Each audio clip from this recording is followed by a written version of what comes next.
So Philip, I don't know. That was awesome. So I'm going to try to come up with some things, but I did want to point out some of the things that you did so smoothly, and they're so right.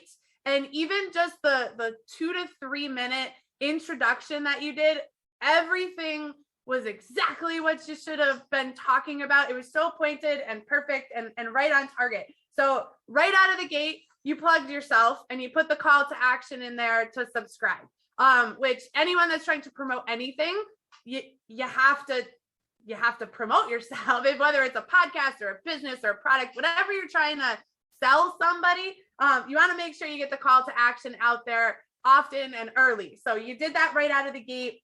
I felt like I've commented on your gestures before, and I felt like they were very natural today as you were doing your intro. So that looked great. And then your PowerPoint, it's so many people still don't know how to do PowerPoint well, and you used it very, very appropriately. So it was a supplement, not a script. It gave us the bullet points to pay attention and stay on track, but not to give it all away where we didn't really have to listen to you.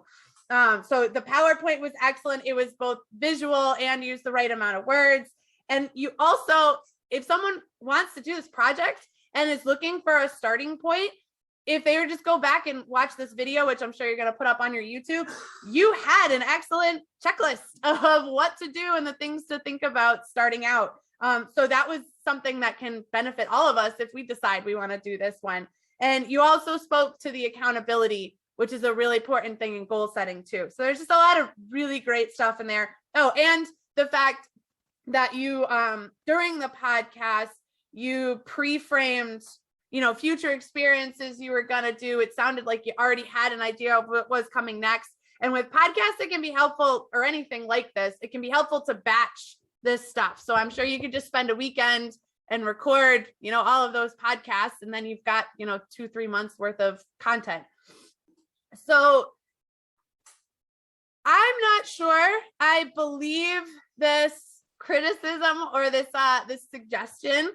I almost think I want to mention it more. So when you're doing a podcast, I think there's a balance between polish and personality, and you already have like a very polished way of speaking. And even when you're just in conversation, you speak, you have a lot of like enunciation and all that kind of stuff.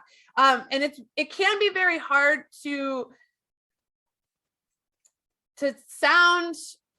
have that personality when it's just you, when you're doing like a solo podcast. So maybe try to think about, having that intimate conversation with your listener, like picture one listener as you're talking and allow yourself just to share with that one person. And then everyone that listens to it will be that one person, and they'll feel like they're having that intimate conversation with you. And then the only other thing I wanted to mention, I don't know what you're using, but I know Anchor.fm, they distribute to everything, and they have a call-in feature. So you were talking about having like Q&A things. Someone can call in and leave a voice message, and then you can insert it right into your podcast and then respond to it. So that might be an interesting tool. Again, I don't know what you're using, but that lets your listeners get their voice on your podcast, not just send in the question. So that's it. It was excellent. And it was a great tutorial if anyone is looking to start a podcast too.